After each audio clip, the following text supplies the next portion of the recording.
Tonight, all new at 10, a one-on-one with the former president of Mexico, Vicente Fox, hasn't visited the valley since last year, and we're taking action tonight, asking him about the topics most relevant to you. ABC 15's Nohelani Graf is here now with the interview, and immigration reform, tourism, drugs, legalizing marijuana. He talked about everything. He really did, even bringing up the issue of Syria on his own. I'm going to get to more of that in just a second, but first, a lot of what we spoke about traced back to the drug trade, acknowledging that violence between drug cartels has scared many American tourists out of Mexico.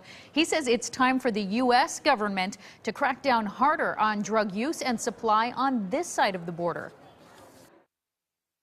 I see the drugs circulating everywhere here in the United States, and nobody does anything to stop it. And on the contrary, the instruction is down to Mexico, do the work down there, stop him down there. We don't want him here. I mean, that's unfair. President Fox believes the other way to stop the violence is to legalize marijuana in the U.S. and in Mexico, saying it would change the supply and demand cycle, and the money cartels collect would instead go to the governments. $50 billion will be taken away from them, and most of it will go to taxes, will go to education, will go to information, will go to prevention.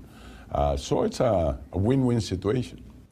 He also had a message tonight from one president to another, pleading with President Obama and Congress not to attack Syria. He says the consequences are too great, using the wars in Iraq and even Vietnam as examples. You cannot impose moral behaviors. You cannot impose even democracy. You have to work it out through dialogue, and that's what I believe in, and that's what I think should be done now. As for the topic of immigration reform, his view was cut and dry. He says it has taken too long for America to act. And he says this nation needs to realize it will actually benefit most and first when change happens. Yeah, he's been pushing for that for quite some time. Thanks so much, Nohelani.